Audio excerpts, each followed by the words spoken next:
Hello guys, pag-usapan lang natin si Kyla Estrada at Daniel Padilla. Grabe ang balitang ito guys, no? Diyos ko, Kyla Estrada sinusuot na mga coat ni Daniel Padilla.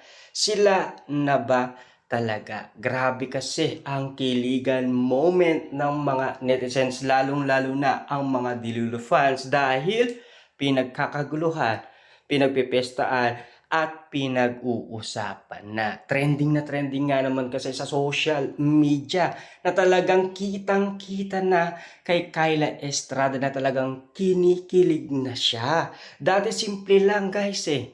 Parang wala lang kay Kyla Estrada kasi ang gusto ni Kyla Estrada non-showbiz. Hindi niya trip yung artista tulad ni Daniel Padilla. Lalong-lalo na nagsalita noon si Daniel Padilla na hindi niya rin trip yung Inglesera.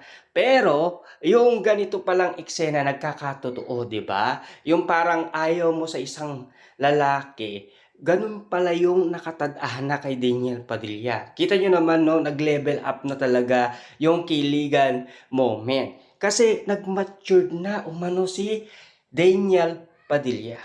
At least, meron pa rin pinag-uusapan. Daniel Padilla never nilaglag si Catherine Bernardo. Kat kinikilig pa rin. Kasi wala naman sinabing masama si Daniel Padilla. Puro proud pa nga si Daniel Padilla sa nararating umano ni Catherine Bernardo. Simula 2023, nakapagsalita si Daniel Padilla na proud siya kay Catherine Bernardo dahil sa pagiging successful ng kanyang movie na A Very Good Girl, 'di ba? Lalong-lalo na yung Hello Love Again. Si Carla Estrada naman ang proud na proud sa narating ni Catherine Bernardo at Alden Richard. At least hanggang ngayon, kinikilig pa rin si Catherine Bernardo. Papaano nga naman kasi uling-uli sa akto na ang love team ng Katniel song ay kinakanta pa rin ni Catherine Bernardo. Pero take note Daniel Padilla sinundo Kyla Estrada. Kyla, kinikilig yan. Dati wala, simple lang, pero ngayon kinikilig na siya. Alata na siyang masyado. Dahil uling-uli na ng iba't ibang mga netizens. Lalong-lalo na kasi dati pinag-uusapan na si Daniel Padilla talagang kinikilig umano. Talagang gustong-gusto niya si Kyla Estrada. Siyempre, di niya pa maamin umano, siguro naiiya umano si Daniel Padilla sa mga kasama niya sa trabaho, di ba? Pero unti-unti pa lang darating ang tamang panahon na makikita natin sila na pinagkakaguluhan sa social media. Ika nga ng iba, Diyos ko, bagong love ni Daniel Padilla, ibang-iba kay Catherine Bernardo na sunod-sunuran. Kyla Palaban. Paano nga naman kasi si Kyla Estrada, bago nakilala yan ni Daniel Padilla, meron na yang siyam na tattoo sa katawan. Siyempre, ganoon din naman si Daniel Padilla, may tattoo din naman, di ba? Pero at least, nagkakaunawaan, di ba? Pero, ang tanong, makakaya ba ni Daniel Padilla yung ginawa niya noon kay Catherine Bernardo? Pero at least, nag-matured na umano si Daniel Padilla. Siyempre noon, bata pa lamang sila, ngayon naiintindihan na nila. Kasi yung mga bagay-bagay na hindi nila napapag-usapan, tulad na lamang yung mga damit na sinusuot ni Catherine Bernardo, si Daniel Padilla ang pumipili noon. Kaya nga naman kasi naging sunod-sunuran itong si Catherine Bernardo. Pero take note ang mga Katniel fans di pa rin tanggap sina Kyla Estrada at Daniel Padilla sa isa't isa. Kontra pa rin sila dahil nangangarap pa rin sila na magkakabalikan ang dalawa. Kita nyo naman ang moment, no, na pinag-uusapan sa social media na talagang pinagkakaguluhan ng mga Dilulo fans. Paano nga naman kasi, kinikilig nga naman kasi sila kay Daniel Padilla at Kyla Estrada. At least, Daniel sumuko na sa pagsuyo kay Catherine Bernardo. Daniel napagod na.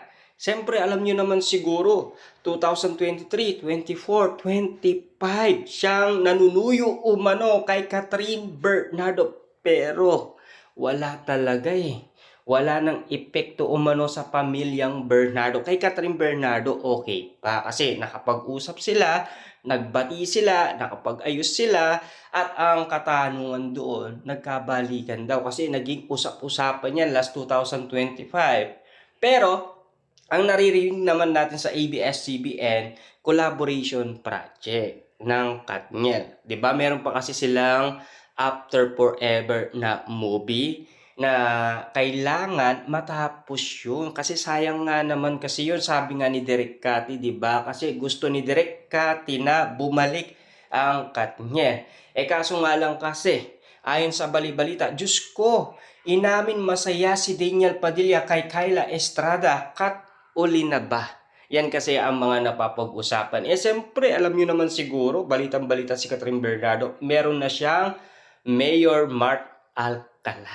'Di ba? Lalong-lalo na, madaling araw silang nagkikita. Grabe, hindi lang isang beses yun na nangyari kasi maraming beses silang napag-usapan.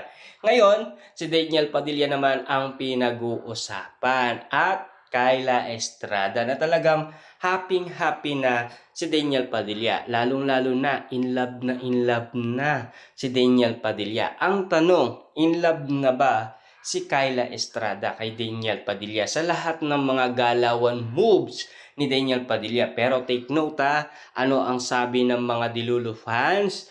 Alam nyo ba guys, Padilla yan eh. Dugong Padilla ang dumadaloy dyan eh. Kilalang kilala ko na ang mga Padilla, mga galawang Padilla. Posible hindi iibig yan si Kyla Estrada kay Daniel Padilla. 'Di ba? Grabe nga naman kasi ang mga inala ng karamihan. Porket dugong Padilla, alam na nila na talagang marami ng pinagdaanan itong si Daniel Padilla dahil napag-usapan last 2023 dahil sa iwalayan Katniel. Grabe, iba't ibang mga babae na kasi ang mga sinasabing dumaan na kay Daniel Padilla. Lalong-lalo na, puro Andrea Brillantes noon ang pinapatamaan nila. Nauna lang yung nakasama ni Daniel Padilla sa teleserye, walang iba kundi si Gillian Vicencio. Grabe nga naman kasi ang mga bali-balita noon na talagang iba't iba na ang mga kwento patungkol sa iwalayan Katniel. At least, meron tayong nakikitang kung ano-ano ang nalalaman natin. Pero at least, alam natin kung ano yung post ni Catherine Bernardo noong November 30, 2023 sa kanilang iwalayan.